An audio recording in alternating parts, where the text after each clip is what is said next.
এই দেখো good morning বল দিদি, গুড মর্নিং সোনা দিদি, গুড মর্নিং, গুড মর্নিং। হ্যাঁ বলে দাও, বল সোনা দিদি গুড মর্নিং। ভালো আছো? ভাই ভালো আছে? হ্যাঁ ভাই তো হবে না, আমার কে হবে? বোন, বোনপো ভালো আছে? এবার তো তো সকালবেলা উঠেই আমি ব্রেকফাস্ট সেরে নিচ্ছি চিকেন দিয়ে। দেখো চিকেন আর সেরেলাক, এই হলো সকালবেলার ব্রেকফাস্ট আমার আজকে রবিবারে। হ্যাঁ তো চলো আমি আগে খেয়ে নিই। হ্যাঁ খেয়ে নিয়ে তারপরে আসছি তোমাদের কাছে। আমি তো অনেক ভালো করে রাত্রিবেলা ঘুমিয়েছি ঠান্ডার মধ্যে, ওই জন্য আমি খেতে পারিনি রাত্রিবেলা, ঘুমিয়ে পড়েছি। ওই জন্য সকালবেলা ব্রেকফাস্ট করে নিলাম, দেখো না পুরো ফিনিশ করে দেবো এক্ষুনি। বন্ধুরা গুড আফটারনুন দিয়েই এখন ভিডিওটা শুরু করছি, কারণ এখন বাজে 1:15।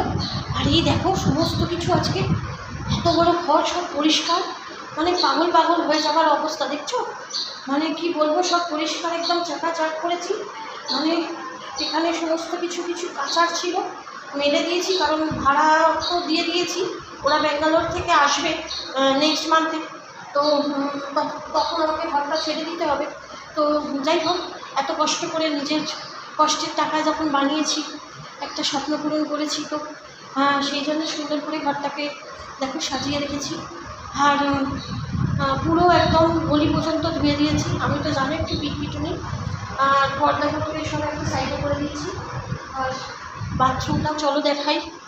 বাথরুমটাও দেখো একদম পুরো চেক করে নিয়েছি, পুরো পরিষ্কার একদম নিট অ্যান্ড ক্লিন। এখানে রকির বেল্ট, হ্যাঁ, আর এইটা দেখো পরিষ্কার করে নিয়েছি, সমস্ত চেক। আর এখন আমি স্নান করবো, বুঝতেই পারছো। আর এখানে খিড়কিটাকে না খুলে রেখে দিয়েছি, মানে যেহেতু সব পরিষ্কার হয়েছে, ওই জন্য এটাকে খুলে রেখে দিয়েছি। আর এখানে দেখো আমার কিছু সোনাপু বসে রয়েছে, মানে সব জায়গাতেই আমার পেছু ছাড়ে না এরা। তো এদের জন্য খাবার মা ওপরে রেডি করছে, আজকে আমি এদের এখানেই খাওয়াবো। তো আরও সব আসছে। আর এখানে সব মেলে দিয়েছি দেখো পাপোশগুলোকে, সমস্ত কিছু ধুয়ে ধায়ে দিয়েছি। আর আজকে বিকেলে আমাদের গ্রুপ থেকে অনেক লোকজন আসবে, তো সেই জন্য আরও পরিষ্কার পাতি করছি। এখানে ফোনে চার্জ দিয়ে দিয়েছি। আর আমার এখানে নাইটিটা শুধু ঝুলছে, আর পুরো ঘড়ি তো ফাঁকা, কিছু বলার নেই। আর আমার এখানে শুধু দিদি নাম্বার 1-এর ইয়েটা রয়েছে, এখানে কিছু ড্রেস রয়েছে, ব্যাস। আর আমার কাকার দেওয়া সেই কবেকার বুঝতেই পারছো টিভি, মানে যখন আমি প্রভিডেন্ট ফান্ডের কাকার টাকা পাই তখন আমি এই টিভিটা কিনেছিলাম, জানো। তখন তো অনেক গরিব ছিলাম, তখন টিভি কেনার পয়সা আমার ছিল না।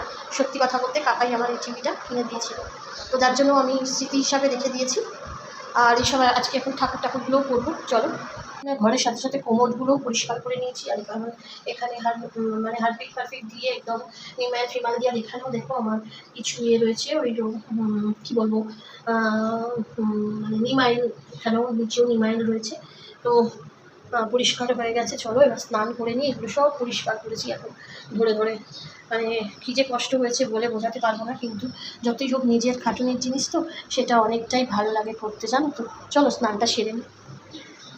সুন্দর করে সব লাগেজ ফাগেজগুলো সুন্দর করে গুছিয়ে নিয়েছি, টুলটাকে ওপরে তুলে দিয়েছি।